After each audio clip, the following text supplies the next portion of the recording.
Remember me. Beverly slowly loses her mind and tries to drag everybody else down with her. We begin with Beverly doing a chief medical officer's log. She says her mentor, Dr. Quace, is coming aboard the Enterprise. It was interesting to get a Beverly log first. It wasn't terribly interesting, and they even try and spruce it up with that epic music. We are docking at Starbase 133 for scheduled crew rotation. I look forward to welcoming aboard my mentor and dear friend, Dr. Dalen Quace, who... Dr. Quace's wife died recently, and he's being very philosophical about dying. Given the title of the episode, I thought I could already feel the themes drilling their way into my head.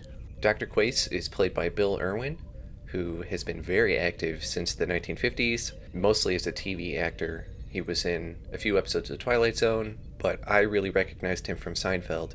No, the Who let you in here? the woman. Oh, her. She steals from me. Steals my money. Geordi is unusually pissed at Wesley for not finishing an experiment in a timely manner. Wes, time for the experiment is over. I want my warp engines back now. I'm almost done, Commander. He's doing something with the warp drive, and it is not currently usable. Beverly comes down to watch, and in a flash of light, it's suddenly gone, but no one seems to really care that much, and they just brush it off, so I'm sure everything is fine. The computer says things are fine, so of course they decide that weird flash is not worth investigating, and they don't even mention it to anyone else. Beverly goes to see Dr. Quace, but the computer says, "There is no Dr. Dalen Quace aboard the Enterprise."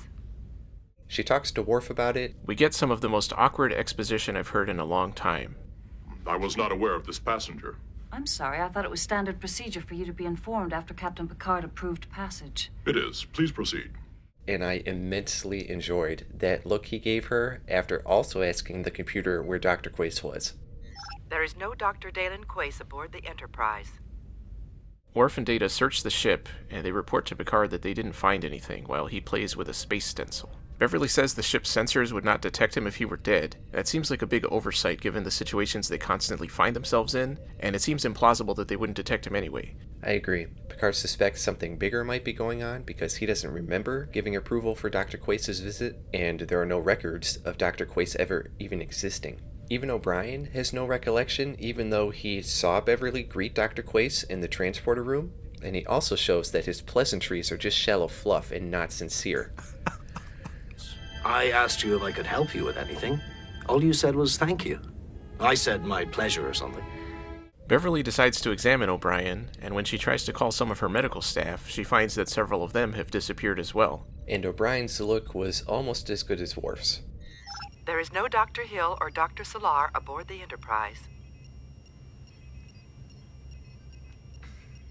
Wesley calls Picard down to engineering, and he says, I've been experimenting with Kaczynski's warp field equations, trying to improve engine efficiency. but it had already been established that those equations were meaningless. Wesley says that he was trying to create a static warp field inside the warp drive, and it seems to me that experimenting on a warp drive would best be done not on a ship full of people. The only anomaly was a rogue warp bubble, but they don't understand how that could be responsible. At this point, it was obvious that it was f***ing Beverly that got transported. Beverly discovers she has no medical staff at all anymore, and the ship's occupancy has gone from over 1,000 to just 200. Beverly suggests to Picard that they take the Enterprise back to the starbase for a full diagnostic, even though her word is all they have to go on. And Picard says, "Your word has always been good enough for me." If that wasn't enough to alert her that she was in some alternate reality, I don't know that anything would. In sickbay, there's a huge light storm vortex that almost sucks Beverly in. It reminded me of Poltergeist. Later, Geordi says there's no evidence of any portal, and that it couldn't have been the warp bubble from earlier. Beverly asks Data how many people are now on the Enterprise, and he gives her an even smaller number than before, and when she mentions Worf, no one knows who he is either. She's talking to Troy and suspects Wesley's experiment. She asks Troy if she is going crazy, and Troy says, "If you can ask the question, I'd say no." Don't evade the question. Well, then ask me one I can answer. So of course Beverly doesn't ask her any more questions. Wesley suggests contacting the Traveler, but says he's received no response so far. I was very surprised to hear them bring the Traveler up at this point. I was not expecting that to ever come up again. Then Wesley disappears, and Beverly runs to the bridge, where the only one left is Picard. Beverly tries to confess her feelings to Picard again, like in the high ground, but Picard opts to disappear instead of listening to all of that, and I probably wouldn't too. The vortex opens on the bridge this time, but Beverly has seen Poltergeist. You send And this time she hears Wesley and Geordi talking. On the other side of the vortex, Wesley and Geordi, failing to have saved Beverly, are met in a very 80s fantasy movie moment by the Traveler. It's not over, Wesley. There's still a way. It's revealed that When Beverly Crusher was caught in the static warp bubble, she created her own reality. He tells Wesley that they may be able to open a gateway together. But she must choose to walk through it. And it was reminding me more and more of Poltergeist. So this episode involves using Wesley's special gifts, which have not even really been mentioned since season 1, and were such a huge deal back then. I was glad they at least explained what was happening before they got to the very end of the episode. The Traveler tells Wesley what to do, but none of it really makes any sense. And again, it's in a very 80s fantasy movie way. See past the numbers. Trust yourself.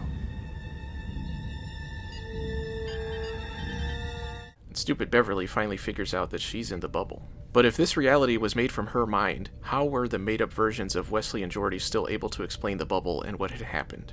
Wesley then goes into hyper mode to type without looking. Beverly says she has to get down to engineering, but that's not where the vortexes have been appearing, so I didn't get why she thought that's what she had to do. She barely manages to outrun the script as the episode collapses around her. And then she jumps through the bubble in a pretty satisfying leap. She asks the Traveler if he is to thank for getting her back, and he says no and indicates Wesley. And as Wesley gets up, he puts his hands all over the panels, which hopefully creates another warp bubble that will cause this episode to cease to exist. Yeah, I was hoping my reality would collapse as I was watching this one. Remember me, or don't. This episode is very forgettable overall. This episode felt like a throwback to Season 1, and not just because the Traveler came back. Even if they explained what was going on before they got to the end, it still ended up being a very drawn-out episode. And for an episode focused on Beverly, I was hoping we would get some kind of development for her character, but they could have switched her out with anyone else and it wouldn't have changed anything.